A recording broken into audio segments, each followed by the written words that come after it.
det som må være en av årets vakreste dager I Normandie, får vi et eksklusivt møte med Frankrikes ledende trener Sébastien Guérato.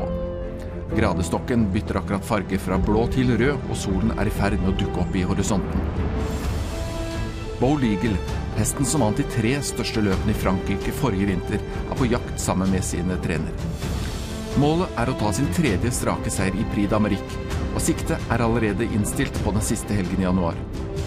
I morgendagens Prix de Bretagne starter første etappe for Ørnen, som denne vinteren kan skrive seg inn med gullskrift I den franske travhistorien.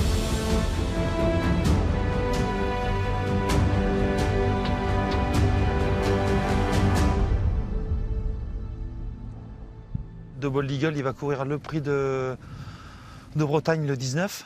Ensuite, il fera le Prix du Bourbonnais au mois de décembre. Et fin décembre, il fera le Prix de Bourgogne, 2100 mètres Autostar, et un mois avant le Prix d'Amérique.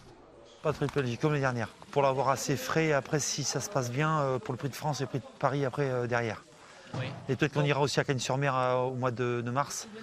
Donc, on essaiera de l'avoir assez frais. I motsetning til de fleste trenerne I Skandinavia, som trener hestene sine I flokk, har Guérato en helt annen filosofi. Han ønsker å være alene med hestene sine på sitt enorme treningsanlegg. Bah, j'entraîne pas en groupe. Il y a beaucoup de Français qui entraînent comme moi, hein. Même je vois, ou peut-être des fois j'entraîne à 2, hein. Pas ce matin, mais des fois on entraîne à 2. Mais quand vous regardez les reportages un petit peu, même Philippe Allaire, Jean-Michel Bazir, ou enfin bon, peu importe, ils sont souvent 2, pas plus, ils sont pas en groupe. Quand vous entraînez en groupe, après, c'est pas le même travail. Moi, je fais de travail intensif un petit peu. J'aime bien que les choses soient bien réglées, soient bien, que je ressente un peu le travail de mes chevaux. Quand vous avez 15 chevaux dans votre dos, bah, c'est plutôt du gros jogging. Ils font pas beaucoup de vitesse, c'est plutôt du fond, donc c'est pas le même travail du tout. Bah, sur la piste, pour avoir mes repères ici, c'est qu'il faut des chevaux assez durs quand même, vite et durs. Et quand ils montent 4 fois la côte ici, bon, c'est une côte en fait, ça monte très fort au début, donc ça leur coupe un peu les jambes. Et après j'ai un faux plat, donc c'est pas non plus une colline. Et donc je peux faire un peu de vitesse.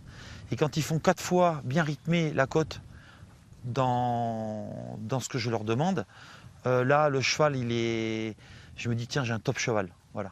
Après il faut qu'ils aient le mental pour la course.